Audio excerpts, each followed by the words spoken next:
Do you call yourself a horror gamer? Sure, you survived Outlast. Maybe Resident Evil Village didn't even make you sweat.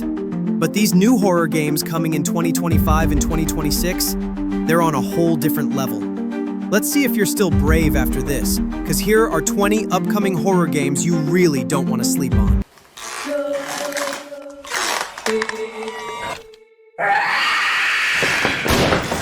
Number 20. So, like Little Nightmares. 3 picks up the creepy atmosphere the series is known for, but this time it's even more unsettling. You're dropped into these haunting dreamscapes where everything feels oversized, twisted, and kind of alive.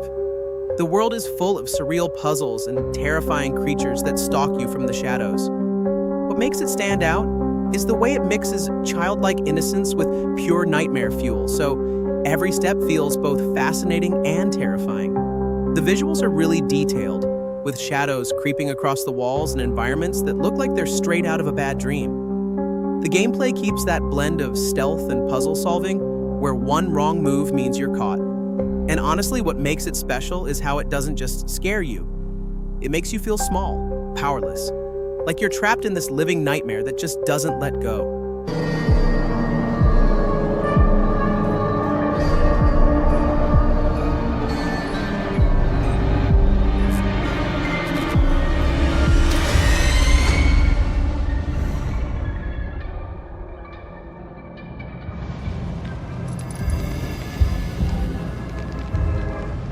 Number 19. A.I.L.A. is one of those futuristic horror games that really taps into our fears of artificial intelligence. You're in this high-tech facility where an AI system has gone rogue, and it starts to twist reality in ways that feel unpredictable. It's not just about machines turning against you, it's about the environment itself shifting, creating this sense of paranoia. The lighting, the sound design, and the way the game uses silence make it incredibly tense. Every hallway feels like it's watching you. Every sound echoes like it's too close. What's cool is how the AI adapts, so it feels like it's studying you, learning your patterns, and finding new ways to corner you. It's this blend of sci-fi and psychological horror, where technology feels less like a tool and more like a nightmare that has you trapped.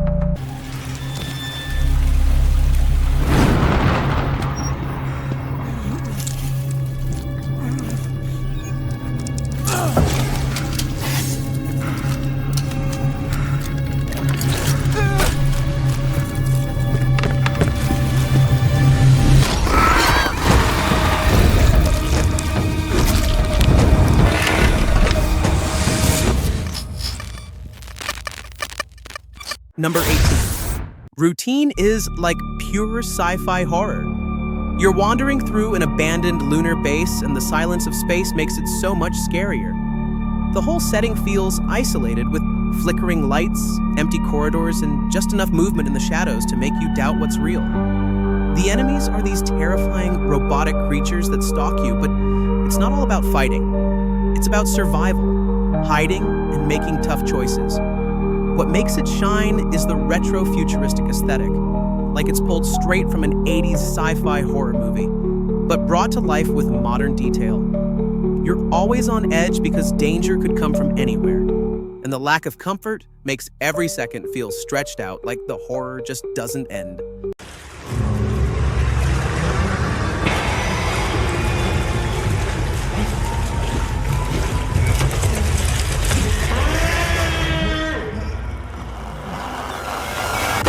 Number 17. The Occultist takes you deep into supernatural horror, where reality constantly bends under the weight of ancient rituals and forbidden knowledge. You play as someone drawn into a world of cults, curses, and symbols that feel alive. And the deeper you go, the more twisted it becomes. It's not just about monsters hiding in the dark. It's about paranoia. Voices whispering in your head, shadows that move differently than they should, and rooms that rearrange themselves when you're not looking. The environments are dripping with atmosphere, from candlelit basements to ruined cathedrals where bloodstains tell their own story. What really sets it apart is the psychological edge. You're never sure if what you're seeing is real or just part of your descent into madness. The puzzles connect to rituals. The enemies feel like manifestations of guilt and fear, and every decision pulls you deeper into something you can't fully understand. It's haunting, it's immersive, and it sticks with you long after you put the controller down. It's an option.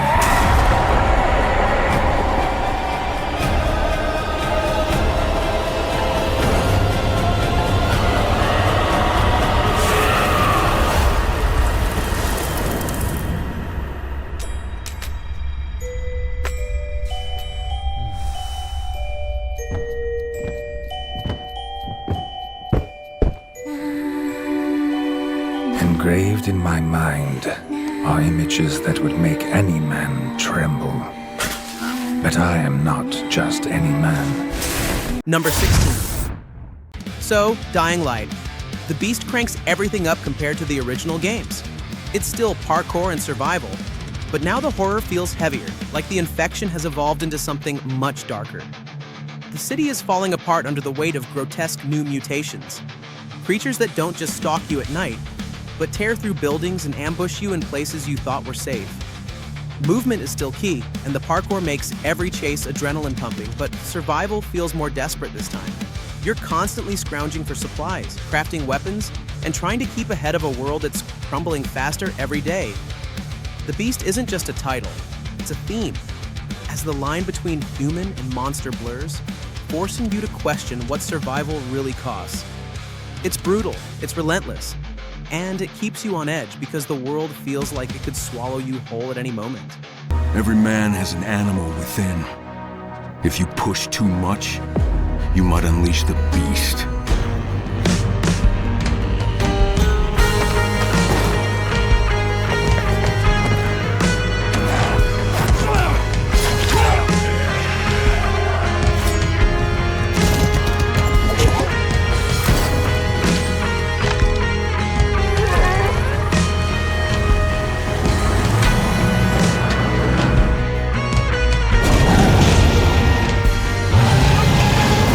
Number 15. So, Mudang Two Hearts lands you in this beautifully tense near-future Korea that's just been reunited, but all is not well. That historic unification, it felt hopeful. But bam, a terrorist attack on the National Assembly derails everything. You play as Ji Jong-tae, a North Korean Special Forces operative who's paired with Gavi, a K-pop idol, and their stories intertwine in ways you never see coming. What's super cool here is how the game lets you approach missions your way. Want to slip through shadows, climb vents, or hang from pipes? You can. Prefer to go in guns blazing or get up close and personal with melee? That's an option too. The AI reacts dynamically, so if you make noise, drop a body, or break a light, guards will flank you or launch at search parties. It's like Splinter Cell meets emotional espionage. Narrative-wise, it's not just about stopping the bad guys, it's about peeling back a conspiracy, figuring out who's manipulating you, and seeing how deeply propaganda can shape your reality. And the visuals, they're cinematic. Real-time motion-captured performances, seamless transitions from gameplay to cutscenes, and audio that pulls you into every heartbeat of the story. Honestly, Mudang doesn't just promise stealth. It promises tension, politics, and a story that shakes your trust in what you see. It's tactical, emotional, and you won't forget it.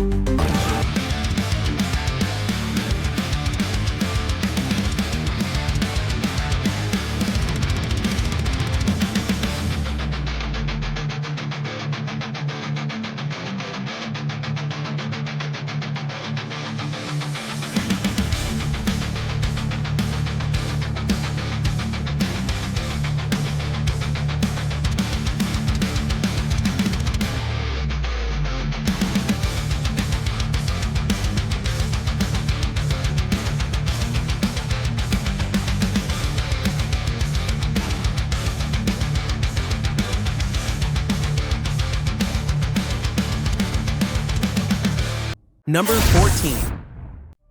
The Twilight Project is one of those psychological horror experiences where light and dark themselves are the enemy. You're caught in this shifting world where twilight, the moment between day and night, creates terrifying distortions. Environments twist depending on how much light is around. So a safe room during the day might become a nightmare once the shadows creep in. The horror isn't straightforward. It plays on your perception, turning familiar places into warped mazes that feel alive. The creatures you encounter are shaped by darkness, like shadows that gain weight and form, and the only way to fight back is to manipulate light itself. It's clever because every torch, every candle, every flicker of illumination becomes your most valuable weapon. But at the same time, too much light draws attention, so you're constantly balancing risk. The story dives into themes of memory and fear, making every step feel unstable, like the ground could vanish beneath you at any second.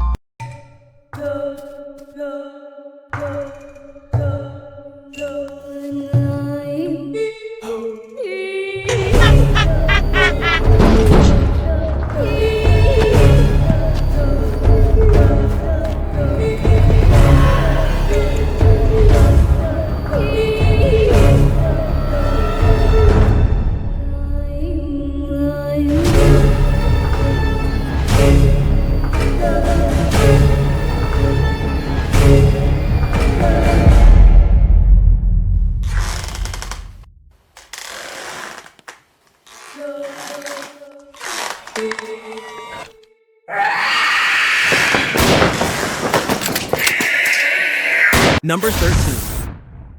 Tormented Souls. 2 is classic survival horror at its core, but it's drenched in atmosphere that feels both nostalgic and modern. You're exploring nightmarish mansions and forgotten hospitals with environments that seem frozen in time, only to twist into grotesque shapes when you least expect it. It's heavy on puzzles, forcing you to think through strange contraptions and eerie riddles, while monsters lurk just around the corner. The game leans hard into tension. Limited resources, dim lighting, and sounds echoing through hallways that you wish you didn't have to walk down. What makes it shine is that it feels like a love letter to old-school horror games, but with sharper graphics and more disturbing designs. The creatures aren't just enemies. They're disturbing abominations that feel stitched together from nightmares. And with every step deeper into the story, the sense of dread builds, until you're constantly second-guessing whether you want to open that next door or not.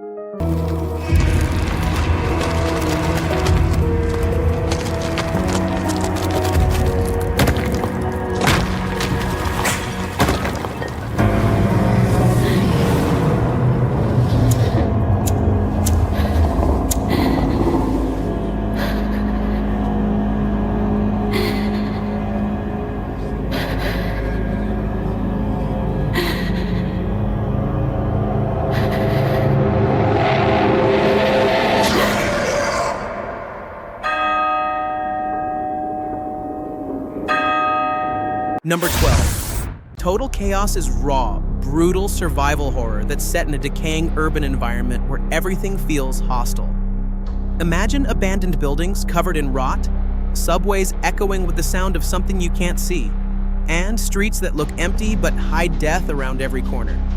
The game strips you down to the basics, finding food, water, and shelter, while fighting off horrifying creatures that feel like they've crawled straight out of a nightmare. What's wild is the atmosphere. Every flickering light, every broken sound effect adds to the feeling that the world has completely collapsed.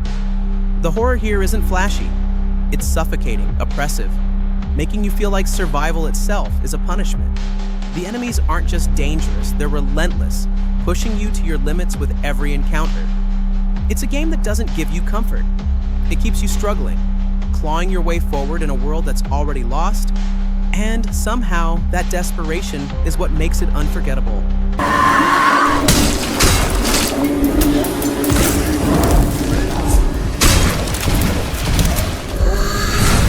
I'll be waiting for you down in the mines. We'll confront the source of all this suffering. And maybe, buried beneath it all, lies an answer.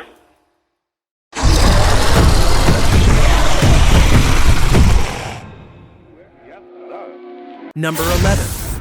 Reanimal is a survival horror game that feels both strange and unsettling, because it throws you into a world where humanity has lost its dominance, and the line between man and beast has been completely blurred. You're not just fighting for your life against monsters. You're dealing with creatures that look disturbingly familiar, like twisted echoes of animals and humans fused together. The environments carry this decayed, feral energy, as if nature has reclaimed the ruins of civilization, but in a way that's hostile rather than peaceful. Every corner hides something watching you, and the silence is broken only by the sounds of unnatural growls or footsteps too heavy to belong to anything normal. The gameplay emphasizes stealth and strategy. You can't always fight back, so sometimes it's about staying quiet, staying low, and slipping past horrors that would tear you apart in seconds. What makes Reanimal so gripping is the tension it builds, like you're prey in someone else's territory, hunted from the moment you enter its world. And the longer you survive, the more you realize that maybe you're not just running from beasts, you might be becoming one yourself. It's eerie, it's raw, and it leaves you questioning what survival really means when the definition of human is falling apart.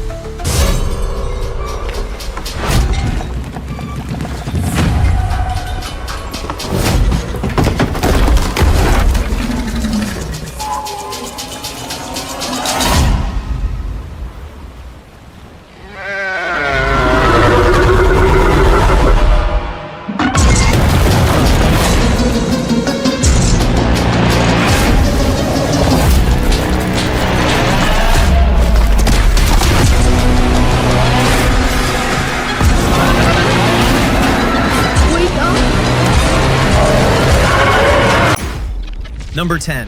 Retrieval drops you into this tense, retro-futuristic nightmare on a planet called Rahalian.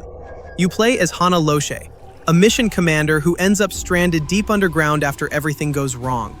Now you're stuck in an unstable subway base, cut off from the surface. And whatever's down there with you, yeah, it's not friendly. What we know so far is it's aiming for a cinematic horror experience. Unreal Engine 5, ray tracing, and full 3D audio are in the mix, so expect realistic lighting and sound that makes you feel every creak, every whisper in the dark. It's got that old-school sci-fi horror vibe, kinda like Alien, but with a modern, immersive edge. There's no solid release date yet, but early builds have already won awards, which says a lot about what they're cooking up. If you're into slow-burn horror with heavy atmosphere, this one's definitely worth watching. What the fuck are you doing to them?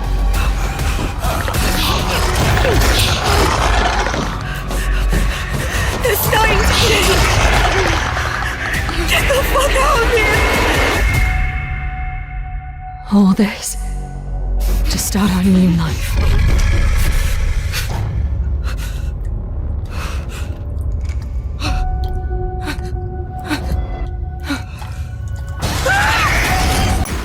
Number 9.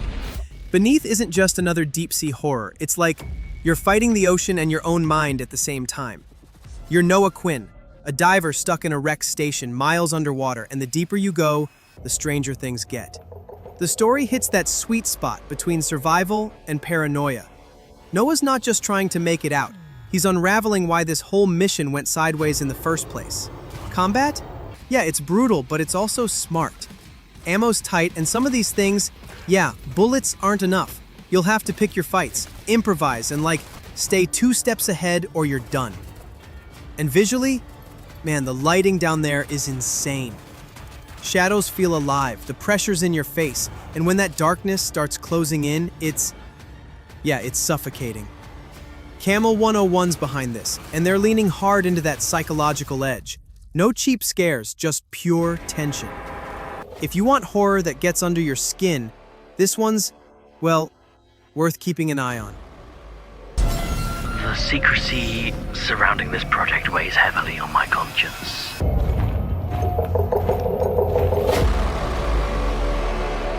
What if we unleash something we cannot control?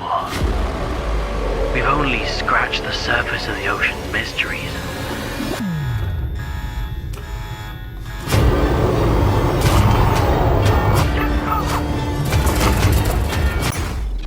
Number 8. EXP War Trauma is not your typical horror game. It's all about being stuck in the head of a soldier who just can't escape what he's seen. You're playing as Krieger, a World War II veteran, and man, his world is shattered. The war's over, but for him, it never ended. Instead of peace, he's trapped in this weird looping apartment that feels like it hates you. There's no gun in your hand, no big fight scenes. This one's pure survival of the mind.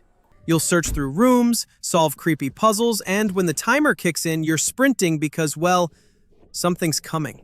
It's that helpless kind of fear where you're like, okay, how do I get out before it all collapses on me? The story hits hard because it's not just spooky stuff for show, it's his trauma staring you right in the face.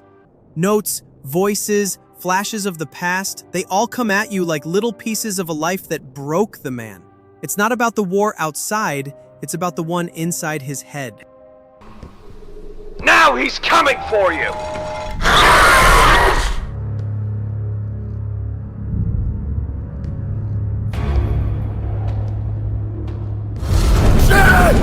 Kaliga! Help me!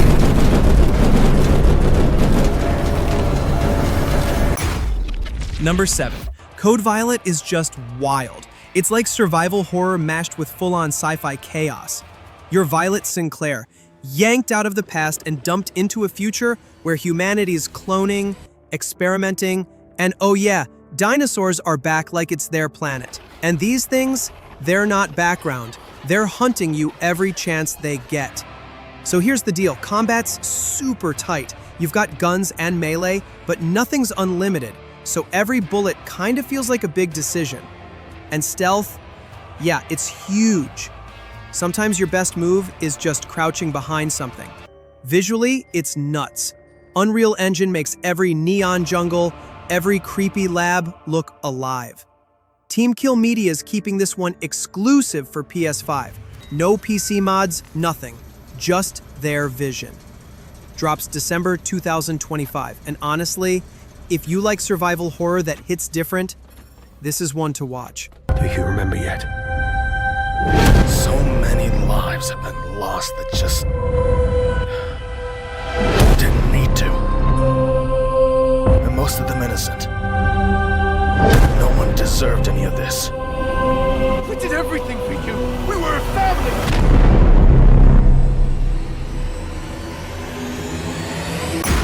Number 6. Directive 8020 is basically The Thing in space, and man, it looks tense. You're on this colony ship called the Cassiopeia, headed for a new life on Tau CDF. But yeah, things go to hell fast. The ship crash lands, systems fail, and then you find out one of the crew isn't who they say they are. The big twist? You're not running around with guns. Nope, it's all about staying quiet and smart, sneaking through dark corridors with just a flashlight and a few tools to keep you alive. Supermassive's adding something new, too. Turning points. Basically, if you screw up and a character dies, you can roll back a key decision and try again. Unless you want the full no takebacks experience. Totally up to you. And the vibe? Unreal Engine 5 makes this thing look insane. It's cinematic like the best parts of Alien mashed with pure psychological dread. They pushed it to early 2026. If you like story-driven horror with zero safe zones, yeah, this one's on the list. Do you think Williams knows more about this substance than he's letting on? No! You can't take any chances with him. It can manipulate its physical appearance. It's changing its cellular structure. It's replicating the human form. It's replacing us. I know this will be difficult to hear, but if you're still out there, you deserve the truth.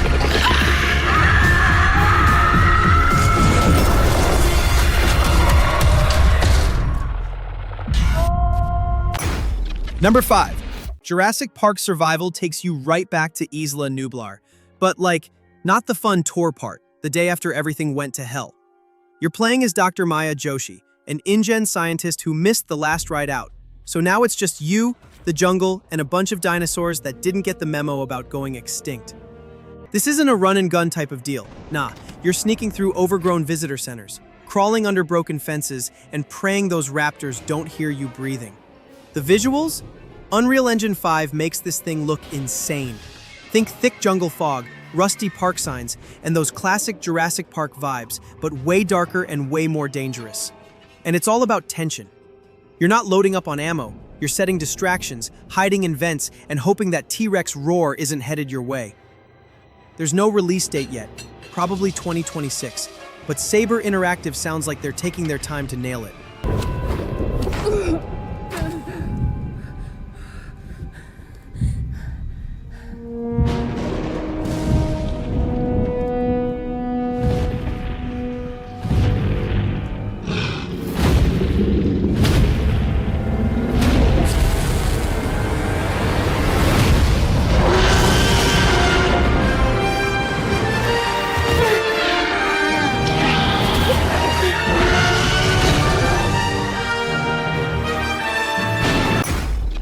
Number 4.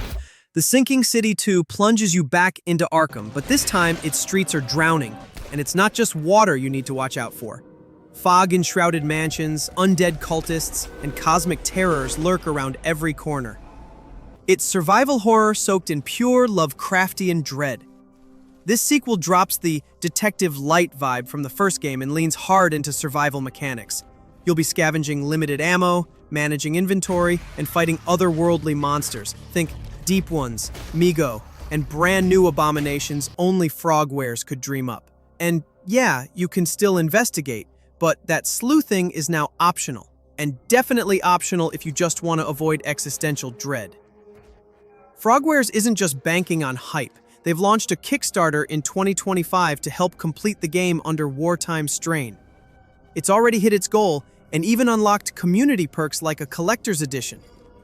Your support isn't just backing a game, it's backing their studio's future.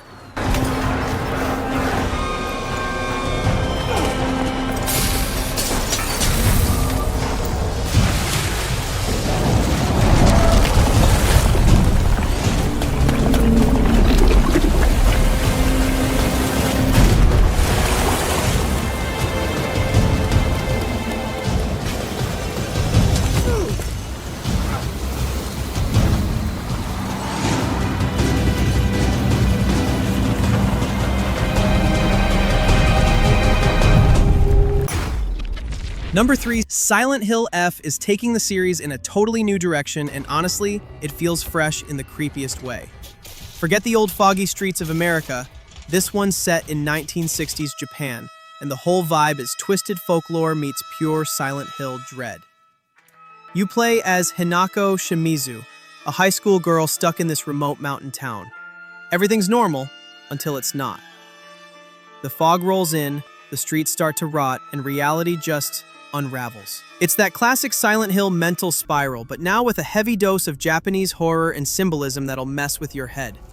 Gameplay's back to survival roots, tight melee combat, solving eerie puzzles, and yeah, managing your mental state because this game actually tracks it. The deeper you slip, the more disturbing stuff gets. And trust me, from what we've seen, it's not pulling any punches. Unreal Engine 5 makes this game look gorgeous in the worst way possible. Bright cherry blossoms that slowly decay into fleshy nightmares. Yeah, that kind of contrast. あなたは誰なの？さっきからなんで何もわからないふりをしているの？私はね、あんたをすぐに殺すこともできたんだよ。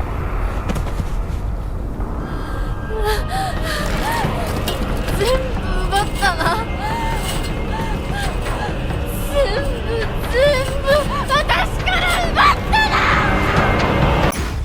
Number 2. A.I.L.A. is one of those horror games that just makes you go, okay, this is straight up messed up. It's a first-person survival shooter, but the hook isn't just shooting, it's how real everything feels. The devs are going all in on body horror, and it shows. Every creature you fight doesn't just look gross, it moves like it's barely holding itself together, twisting and mutating right in front of you. Combat's brutal. We're talking realistic gun physics, dismemberment that actually reacts to where you shoot, and environments that aren't just pretty backdrops. Stuff breaks, collapses, and can totally change how a fight plays out. And then there's the vibe. This thing looks insane in Unreal Engine 5. Like, disgusting in the most impressive way possible. Blood, bone, and gore everywhere. No release date yet, but it's coming to PC and next-gen consoles. If you want something that feels like The Thing mixed with raw shooter chaos, this is the one to keep an eye on.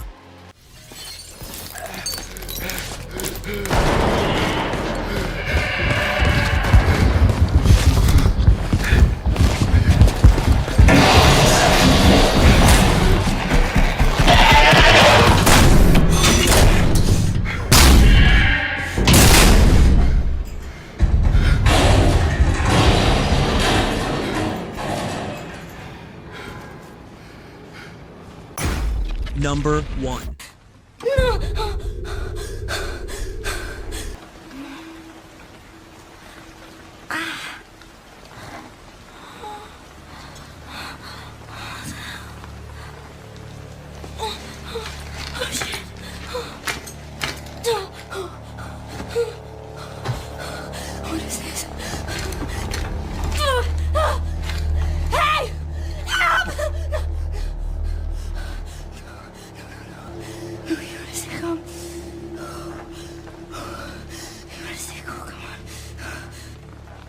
Sing. Sing, Grace, sing.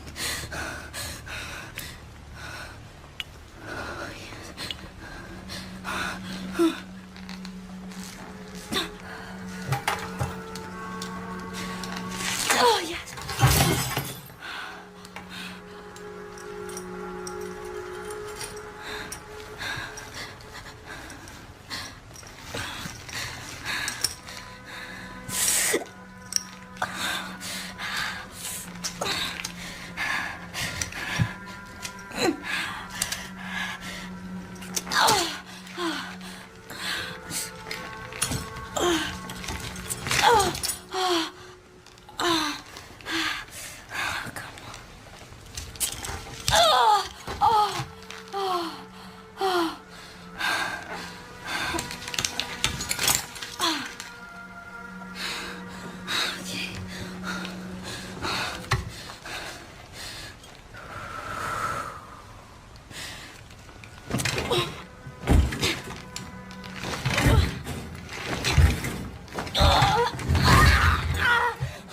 Resident Evil Requiem is looking like one of the boldest moves Capcom's pulled in years. Instead of another Leon or Chris story, you're stepping into the shoes of Grace Ashcroft, a rookie FBI tech analyst who's way out of her depth. She's not some trained killer. She's just trying to piece things together after, Raccoon City's scars still linger decades later.